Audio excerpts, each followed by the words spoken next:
Nsubuga Zirimenya yanangiriza abahinzi ukurindage project za gavumenti ngwaho kuba gavumenti kabaha sente zo kuhera abahinzi mu kwinga kandi kibahikirize urumaga utandise okubanga tukola ki nga tuli abalimi bafuna amazi akingana kya president ne gavumenti kwe kulanta abantu baproducinga throughout the year. Nsubuga yanangiriza abaganyiro mu nteekateeka gurebeka ngo bagikozesage babe cyo kureberaho bahinzi abandi baberwe empiri ne family mwami Katebali Reverend twaledde mu session ene berenga ya mugaso atebere cyo kwiga eri abalimi bafabasi abalala muringo ngo gumwe guyayihanangiriza abahinzi kurebeka ngo bahinga n'ekigendererwa cyo kushubura ngobo bo barahikiriza ikigendererwa cya gavumenti balayate netulina okugirimanga bakamasho farmers tulimbadde mulima ng'okulimako umuringo ngo gumwe John Baptist Steam kurirarizire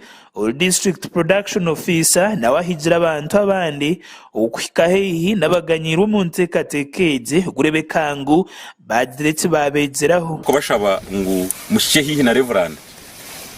ebirunje murareba aha babatema amani ngo kubasa nimwe kureba ngo mwakora nk'iki aho ko bakiraheze kuzaho cyatanka kora ngo muratisime munonga amurubeineka or Secretary of Finance na Production District niemwe na wasimire government abo kuteekateeka ha district ya Kazo abo kuba ebiri neteganisibwa munongo mshana shogu nkazi district zatongere mu cyo microscale kandi abo kutumanya nkihanga nanga government yanere kutumanya ngo Kazo ni tutwine turi mu dry corridor turi mu hantu hakoma munonga bakatoma shogu jangu tubentuhinga omwaka hagundi muringo ngo gumwe uri umuhezi wa chairperson w'entebe ya katanu aba district age Fred Ntunjire kandi otongezeho enteekateeka yo kushikera ebihingwa ayigira abantu abataganyirwe mu nteekateeka okukopa abagiganyirwe mu kurebeka ngo nabo babasa kugeretse bagoba abantu barwempiri project izo mu cweka cyane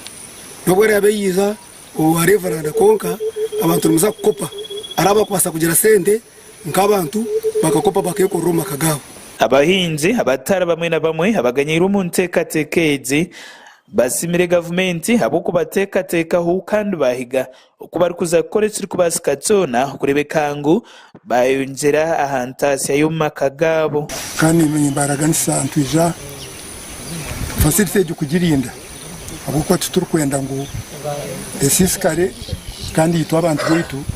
tubamusanga abo kutareberera ibintu ya gavumenti batwatseze umuhingi ningo muri sa yaba inamezi afamuye akayiturira emisiriye akarise enteze